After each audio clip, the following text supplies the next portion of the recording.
সাল ২০০৫ ক্রিকেটের স্বর্গখ্যাত Lords cricket ground. বিশ্ব অবাক হয়ে দেখছিল ১৭ বছরের এক কিশোরকে ইংলিশ পেসারদের চোখে চোখ রেখে বুক চিতিয়ে লড়াই করছে। সেই শুরু, তারপর পেরিয়ে গেছে ২ দশকেরও বেশি সময়। বলছি বাংলাদেশের মিস্টার ডিপেন্ডেবল খ্যাত মুশফিকুর রহিমের কথা।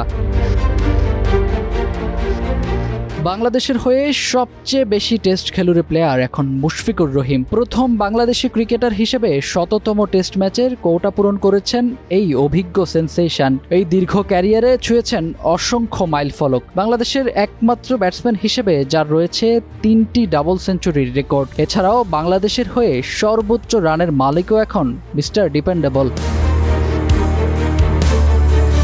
আগামী ৮ মে মিরপুরে শুরু হচ্ছে পাকিস্তান বাংলাদেশ সিরিজের প্রথম টেস্ট ম্যাচ। এই ম্যাচকে কেন্দ্র করে অনুশীলনে ঘাম ঝরাচ্ছেন ক্রিকেটাররা। পাকিস্তানের বিপক্ষে মুশফিকের পরিসংখ্যান যেন তার ক্যারিয়ারের মতোই উজ্জ্বল। মোট ২২ ইনিংসে ৪৩.৬৫ গড়ে করেছেন ৮৭৩ রান। রয়েছে ২০২৪ সালে রাওয়ালপিন্ডি টেস্টের ১৯১ রানের ইনিংস সহ ৫টি হাফ সেঞ্চুরি। তাই এই সিরিজে মুশফিকের উপর কড়া নজর রাখছে টিম পাকিস্তান।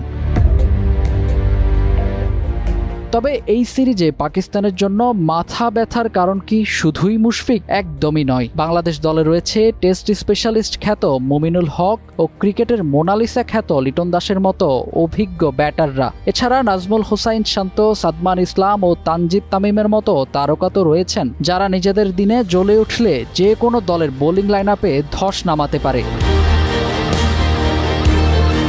তবে এখন দেখার বিষয়, মিরপুরের এই স্লো উইকেটে ক্রিকেট বিশ্বের সবচেয়ে আনপ্রেডিক্টেবল দলটি কি পারবে রাওয়ালপিন্ডির সেই ক্ষত শুকাতে, নাকি ম্যান ইন গ্রিনদের হারিয়ে আরও একবার জয়ের উৎসবে মাতবে বাংলাদেশ? ফাহিম বিন করিম হৃদয়, টাইমস টুডে।